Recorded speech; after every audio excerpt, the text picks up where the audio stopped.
Salutations, moi c'est Sarah, bienvenue sur ma chaîne.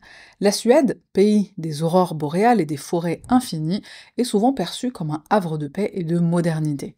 Avec ses villes pittoresques comme Stockholm, surnommée la Venise du Nord, et ses traditions riches telles que la fête de Midsommar, elle attire des voyageurs du monde entier en quête de beauté naturelle et d'équilibre de vie. Stockholm, capitale dynamique, est un lieu où l'histoire rencontre la modernité avec ses musées emblématiques et ses ruelles pavées de Gamla stan.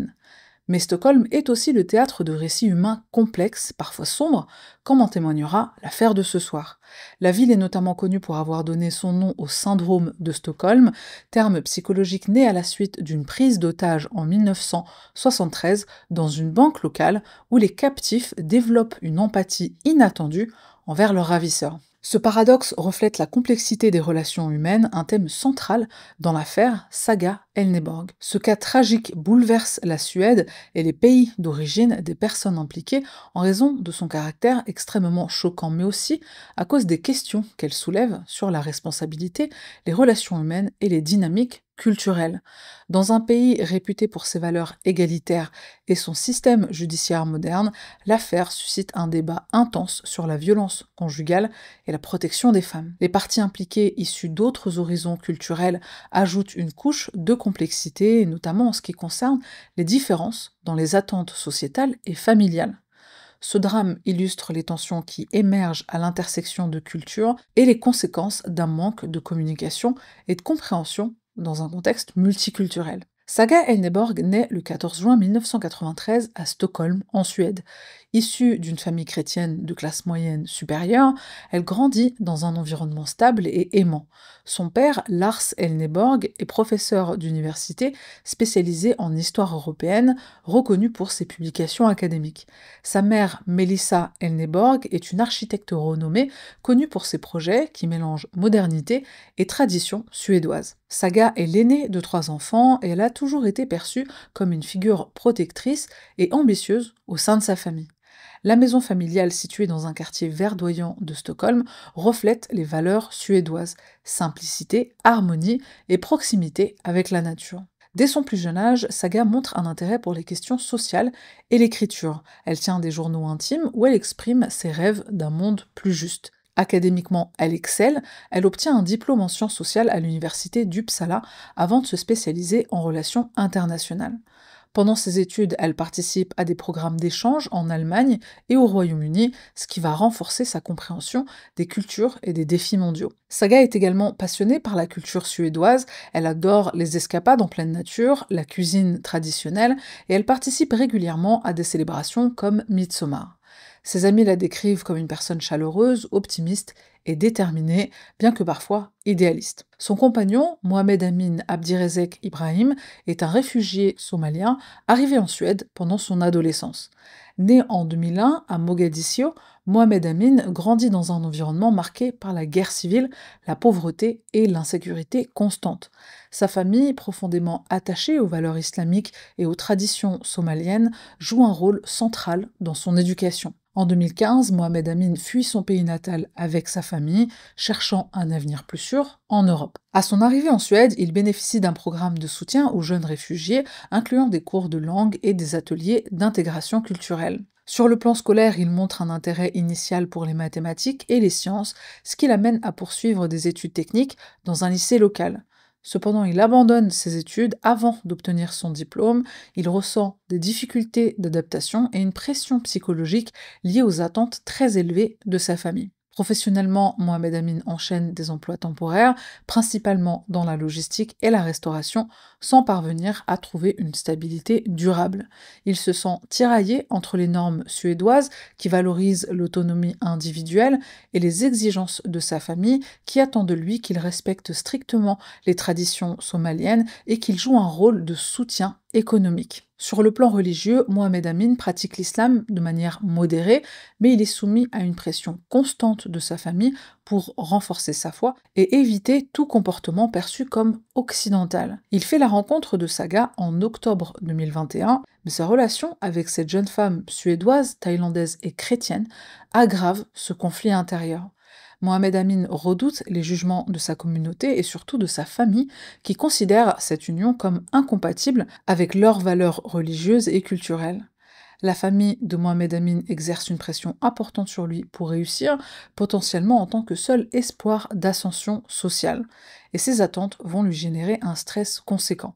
Ça va profondément affecter ses relations et surtout ses prises de décision. Le fait de naviguer entre deux cultures va intensifier ses sentiments d'isolement, de frustration, d'autant plus que les attentes placées sur lui par sa famille et son propre besoin de performance sont très, très élevés. Le soir du 10 avril 2023, Saga et Mohamed Amin se trouvent dans l'appartement de Saga à Örebro, une ville paisible située à l'ouest de Stockholm. Après un dîner silencieux, Saga décide de partager une nouvelle qui lui tient à cœur, une nouvelle qui risque de chambouler leur vie. Elle fixe Mohamed Amin dans les yeux et d'une voix douce, elle lui annonce qu'elle est enceinte. Et en effet, Saga découvre qu'elle est enceinte plusieurs semaines auparavant.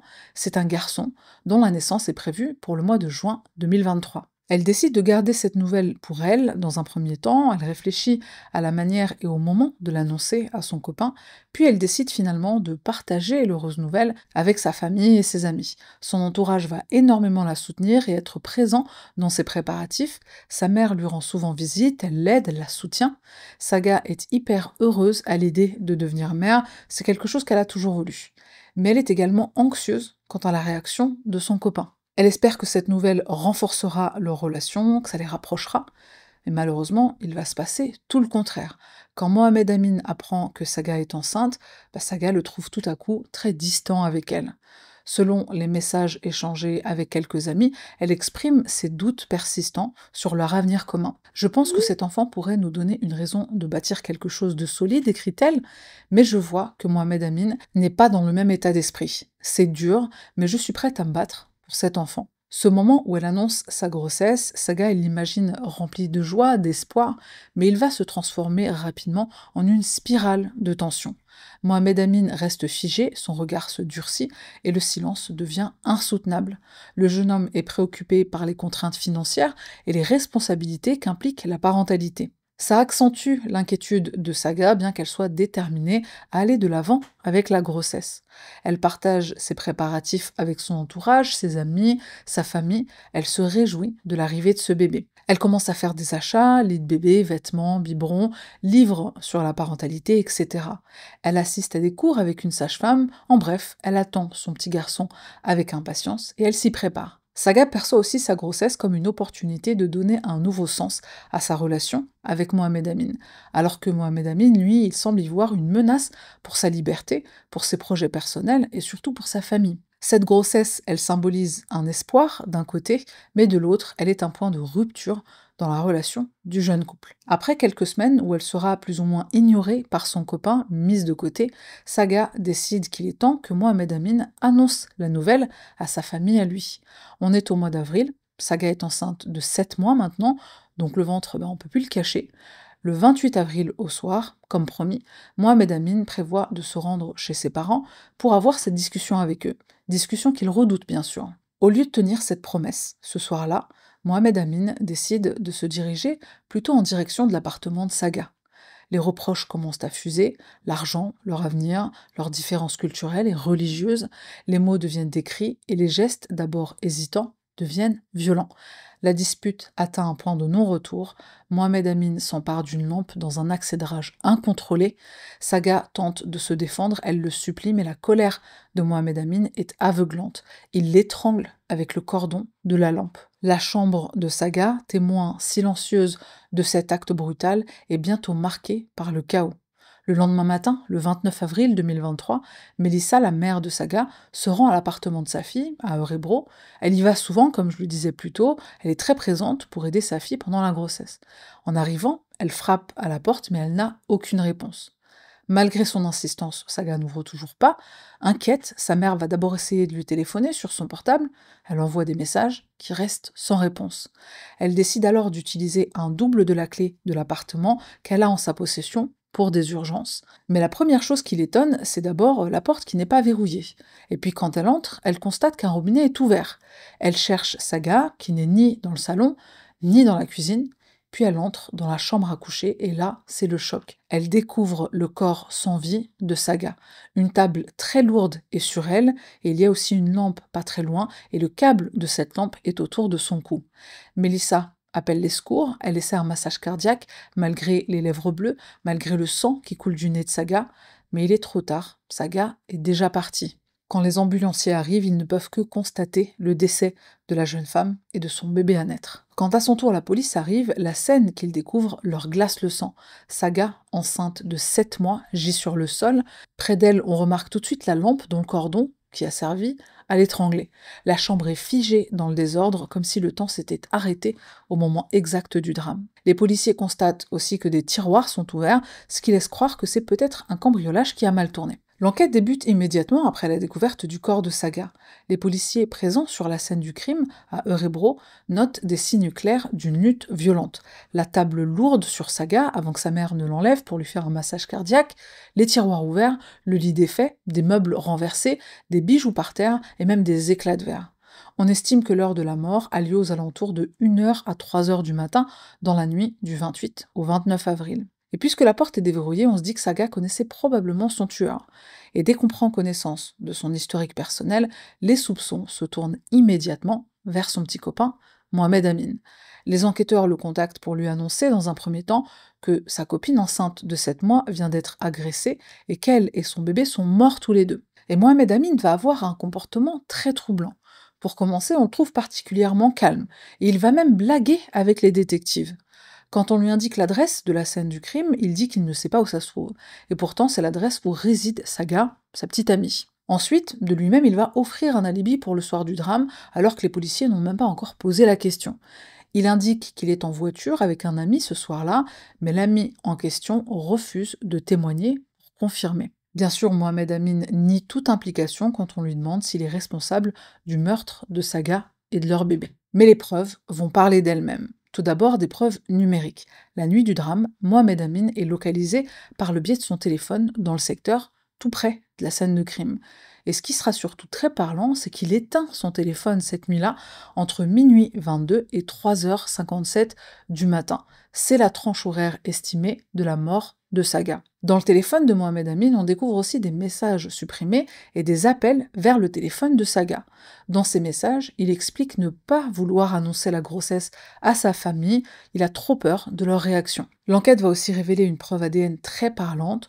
On retrouve l'ADN de Mohamed Amin sous les ongles de Saga, donc au moment de sa mort, elle se défend, elle griffe son agresseur. Mohamed Amin essaie de se défendre à ce sujet, il explique que c'est suite à des rapports sexuels consentis quelques jours plus tôt. Mais la police n'est pas dupe.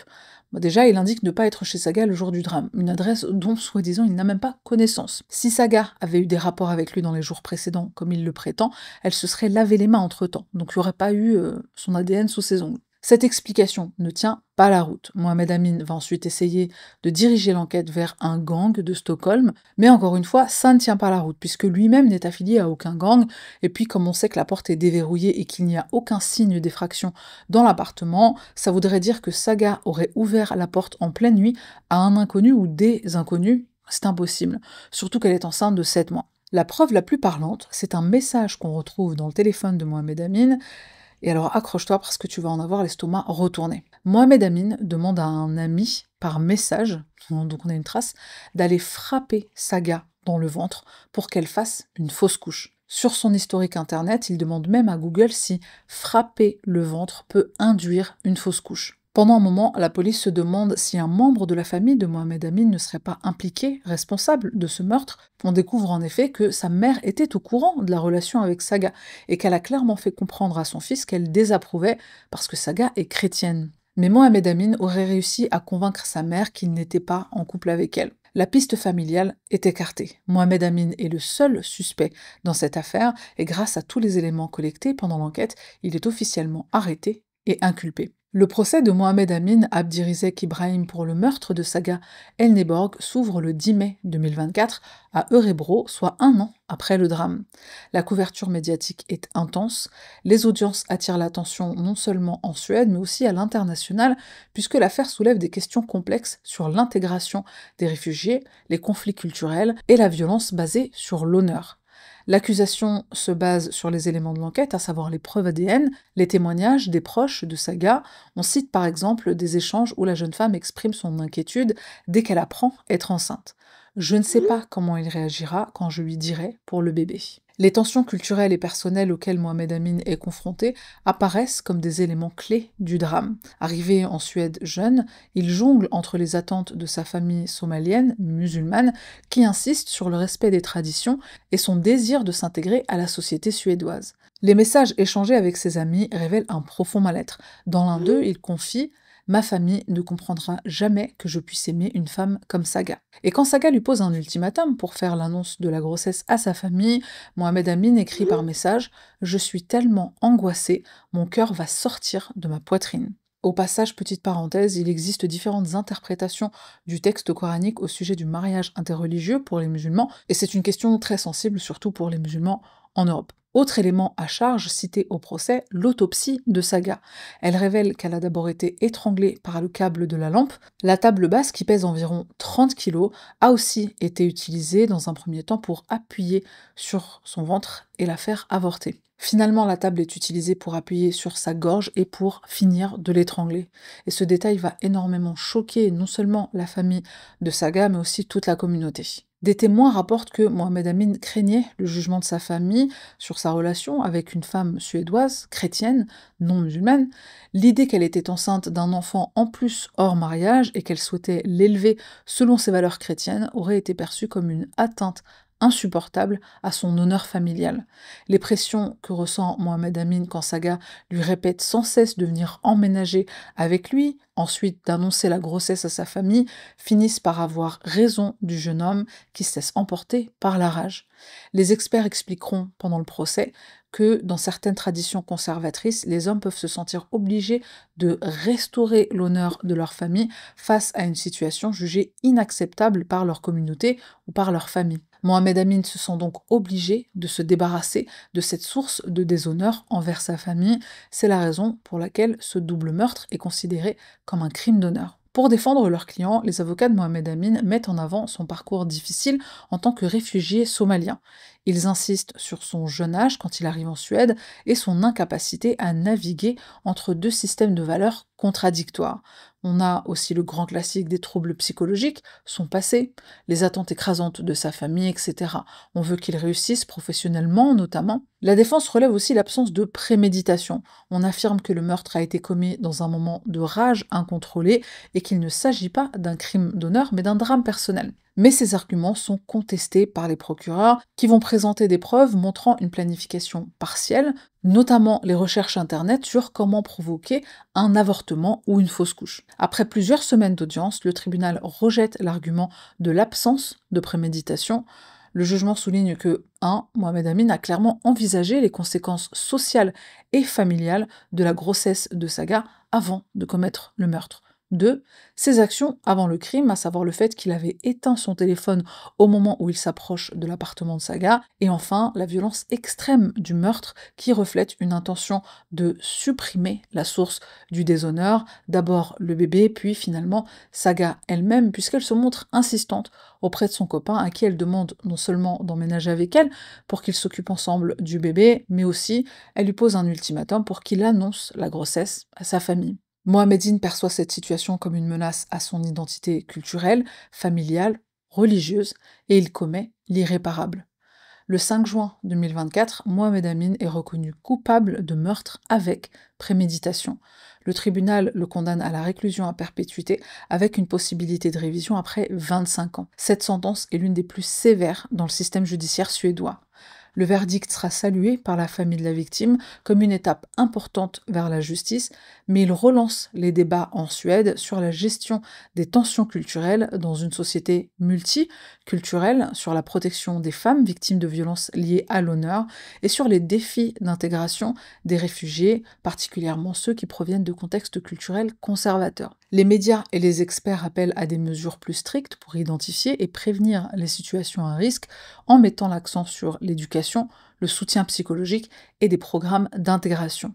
On propose aussi d'intervenir sur des points essentiels comme l'éducation interculturelle, avec des programmes de sensibilisation à l'école, le soutien psychologique avec un accompagnement pour les réfugiés et pour les migrants. On propose des espaces de dialogue entre les différentes communautés et on propose aussi d'agir en prévention en formant par exemple les travailleurs sociaux ou professionnels de santé à identifier des signes de violence ou de tension familiale qui pourraient dégénérer. Alors il y a plein de solutions qui sont proposées et des plans d'action qui sont proposés en espérant que ce soit assez rapidement mis en place et que ça permette d'éviter que ce genre de tragédie se reproduise. Dès l'annonce de sa sentence, Mohamed Amin fait appel de cette décision de justice. Ce que personnellement j'espère, c'est qu'en appel on ajoutera une charge de meurtre prémédité pour le bébé, parce qu'il faut savoir que le procès qui a lieu, c'est uniquement pour le meurtre de Saga.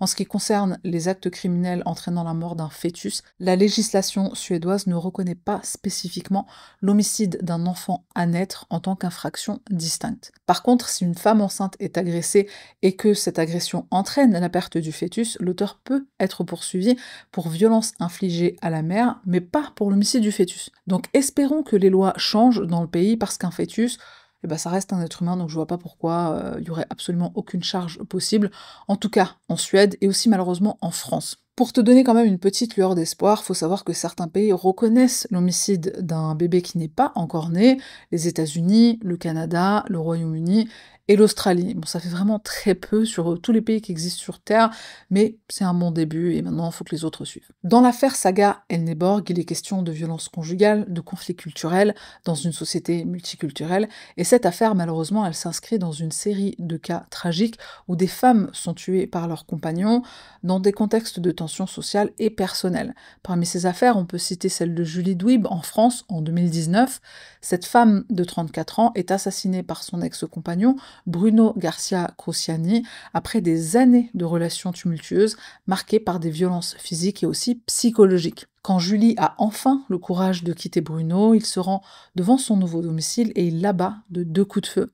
Pourtant, Julie avait signalé les comportements violents de son ex aux autorités. C'est toujours facile de dire à une personne, une femme victime de violences domestiques, pourquoi elle part pas, pourquoi elle part pas, bah, voilà. Même quand tu pars, ça veut pas dire que t'es hors de danger. On peut aussi citer l'affaire de Leslie Peterson aux États-Unis en 2002. Leslie, une Californienne de 27 ans et enceinte de 8 mois, disparaît un jour du mois de décembre. La personne qui orchestre son meurtre n'est autre que son mari, Scott Peterson. Bon, je t'ai déjà donné un gros spoil, mais je t'en dis pas plus sur cette affaire parce qu'il y a un excellent documentaire sur Netflix. Fonce le voir, il est vraiment super. C'est tout ce que j'avais à dire pour l'affaire Saga Elneborg. Merci d'être resté jusqu'à la fin. On se retrouve la semaine prochaine pour une nouvelle affaire.